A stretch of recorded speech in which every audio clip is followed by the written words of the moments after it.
nilivyofundisha, tunza mahusiano yako na Mungu. Imarisha mahusiano yako na Mungu. Ukiimarisha mahusiano yako na Mungu, hautahangaika na mafuta. Hautahangaika na chuki za upako. Watu wanahangaika na mafuta na chuki za upako kwa sababu hawana mahusiano sahihi na Mungu. Hawana mahusiano sahihi na Mungu, na hata kama upako unahangaika na mafuta ya upako na chuki za upako, ule ni ushirikina. Amen. Yaani wewe ni ushirikina. Sasa hivi shetani ameleta waganga makanisani. Wametoka waganga siku hizi ni watoto wanawafundishaga. Na waambia kwamba zamani bahati tuliyokuwa nayo ilikuwa ni bahati, nasema. Kwa sababu ulikuwa unajua mganga ni yupi na asiye mganga ni yupi. Waganga walikuwa wanavaa kaniki. Na walikuwa wanakaa kwenye vitembetende vijumba vya ovyo hivi. Sehemu ambayo ukienda tu wana viungu vyao wanaweka vijumba hivi.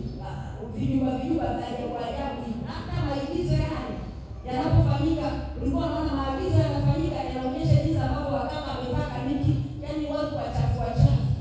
Lakini bahati mbaya tulio nayo sasa hivi, waganga wanavaa suti. Mungu atusaidie. Wachawi wanavaa suti. Wanaendesha maprado. Wanaendesha mahama. Wapo. Wanaendesha na ndege. Zamani wachawi walikuwa waendeshi ndege. Walikuwa wanaendesha tu nyungo. Siku hizi wanaendesha nyungo. Sasa sisema leo suti kama ni mchawi. Bwana Yesu asifiwe. Ukivaa suti, vaa suti ya Yesu. Vaa suti ndani ya Yesu. Wachawi siku hizi nao wamegundua ni watu smart. Zamani tulikuwa tunafikiri kwamba vibaka ni watu waliochoka, ni watu wamevaa nguo chafu. Vibaka nao wanabeba briefcase, wako smart, wamevaa na tai. Mungu atusaidie. Sasa nataka uone kwamba namna ambavyo tulikuwa na changamoto. Kama hutakuwa na mahusiano sahihi na Mungu, namna ambavyo utapotea. Na ndipo ambapo neno la Mungu litatimia kwamba watu wangu waangamizwa kwa kukosa maarifa. Unaweza kufikiri kwamba huyu mtu mchafu huyu ndio mganga au ndio kibaka. Lakini kumbe kibaka akapigia amevaa suti. Mchawi akapigia amevaa suti. Mchawi akapigia anaendesha prado. Alafu ukafikiri kwamba amebarikiwa na Mungu, ana mafanikio. Unaweza ukafikiria kwamba baraka ni kuendesha prado. Ukafikiria baraka ni kuendesha gari.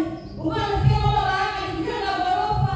Ukajikuta kwamba mchawi naye anajenga ghorofa. Jenga mahusiano yako na Mungu.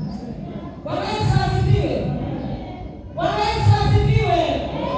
Kuwa na mahusiano imara na Mungu, ili utakapojenga nyumba ujenge na Mungu. Utakapoendesha prado lako uendeshe na Mungu.